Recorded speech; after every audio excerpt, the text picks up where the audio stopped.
हर हर महादेव दोस्तों। 5 राज्यों के चुनावी रुझान आने शुरू हो गए हैं।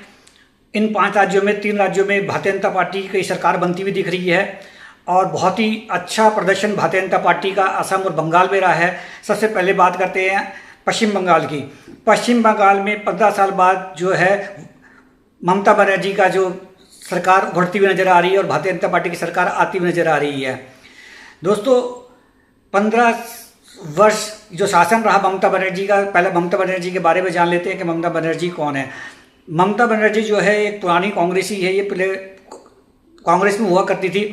1984 में इनको पहली बार लोकसभा का टिकट मिला था। ये सांसद बनी और कई महत्वपूर्ण पदों में इन्होंने काम किया है। ये यूथ कांग्रेस की जो महासचिव भी रही 1984 में। 1990 में जो है ये पश्चिम बंगाल की यूथ कांग्रेस की अध्यक्ष थी। लेकिन इनका जो है प्रणब मुखर्जी जो कांग्रेस के बहुत बड़े नेता होते थे, जो राष्ट्रपति भी थे, उनके साथ इनकी ट्यूनिंग नहीं बैठी और इसलिए इन्होंने पार्टी से अलग होकर 1998 में तृणमूल कांग्रेस का गठन किया। तृणमूल कांग्रेस का गठन करने के बाद 2001 में इन्होंने विधानसभा चुनाव लड़ा और उस विधानसभा चुनाव में कांग्रेस के साथ मिलकर इन्होंने 60 सीटें प्राप्त करी। 2006 के विधानसभा चुनाव में इनके पास 30 सीटें आई और फिर 2011 के विधानसभा चुनाव में इन्होंने 34 साल के वामपंथ के शासन को उखाड़कर बाहर फेंक दिया और मुख्यमंत्री बन गई। तब से ये पश्चिम बंगाल में काबिज थी। ममता बनर्जी एक तेज तर्रार नेता के रूप में पूरे देश में जानी जाती है और संघर्ष के रूप में जानी जाती है। इन्होंने जो अपना संघर्ष करा 1998 से लगातार वामपंथ के खिलाफ और अपनी जो पहचान बनाई, उसी कारण से ये सत्ता में आई। अपने दम पर ये अपनी पार्टी को इन्होंने खड़ा करा। ममता बनर्जी का टर्निंग पॉइंट तब रहा जब 2006 में टाटा ने सिंगूर में अपना प्रोजेक्ट नैनो के लिए लगाने के लिए आवेदन दिया। 2006 में जब बुद्धदेव भट्टाचार्य की सरकार थी वामपंथ की, तब टाटा ने एक अपना प्रोजेक्ट नैनो कार, जो उनका जो ड्रीम प्रोजेक्ट था, वो लगाना चाहते थे। लेकिन ममता बनर्जी उसके अगेंस्ट थी। सिंगूर में ये प्रोजेक्ट लगना था, हुगली जिले में। लेकिन ममता ने इसका ज़बरदस्त विरोध किया और 2 साल तक संघर्ष किया। उसके बाद ये प्रोजेक्ट बंद हो गया और 2008 में ये प्रोजेक्ट 2-4 दिन में ही गुजरात में स्थानांतरित हो गया। जब मुख्यमंत्री जो है मोदी जी थे, नरेंद्र मोदी जी जब गुजरात के मुख्यमंत्री थे, तब उन्होंने टाटा को बुलाया और एक दिन में ही साइन करके साणंद जिले में जो है ये प्रोजेक्ट लगा दिया। इनके जो सबसे बड़े और सबसे करीबी इंसान थे शुभेंद्र अधिकारी। शुभेंद्र अधिकारी इस समय भारतीय जनता पार्टी में है और बहुत बड़े पद पर काम कर रहे हैं, विपक्ष के नेता के रूप में काम कर रहे हैं।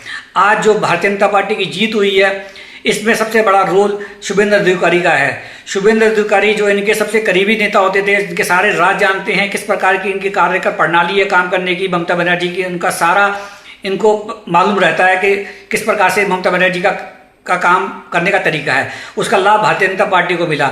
भारतीय जनता पार्टी 2014 से लगातार कोशिश कर रही थी कि पश्चिम बंगाल में उनका शासन आए और वो कुछ अच्छा करें और उसमें कुछ हद तक सफलता भी मिली इनको।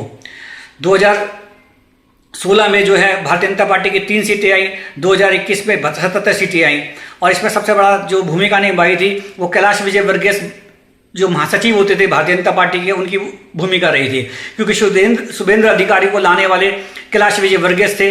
2020 में उन्होंने शुभेंद्र अधिकारी को लेके आए जब वो मंत्री होते थे ममता बनर्जी के साथ। उसके बाद से ये भारतीय जनता पार्टी के लिए टर्निंग पॉइंट रहा, बीजेपी के लिए। शुभेंद्र अधिकारी जो है 2021 का चुनाव जीते नंदीग्राम से और उन्होंने जो है ममता बनर्जी को नंदीग्राम से हराया। उसके बाद से लगातार वो संघर्ष करते रहे, मैदान में डटे रहे और अमित शाह का पूरा हाथ उनके साथ था। अमित शाह ने उनको फ्री हैंड दे रखा था। उसी कारण से ये रहा कि शुभेंद्र अधिकारी ने जो बोला उसी तरीके से जो है भारतीय जनता पार्टी ने अपनी रणनीति को बनाया और उसी का नतीजा है कि 2026 का जो चुनाव है वो भारतीय जनता पार्टी इतने बड़े बहुमत से जो है सरकार बनाने जा रही है। शुभेंद्र अधिकारी जो है ये भी कांग्रेस में हुआ करते थे। 1995 से लेकर 1998 तक मनमोहन सरकार में जो है ग्रामीण राज्य मंत्री होते थे। 2 बार सांसद भी रह चुके हैं। ये जमीनी नेता हैं और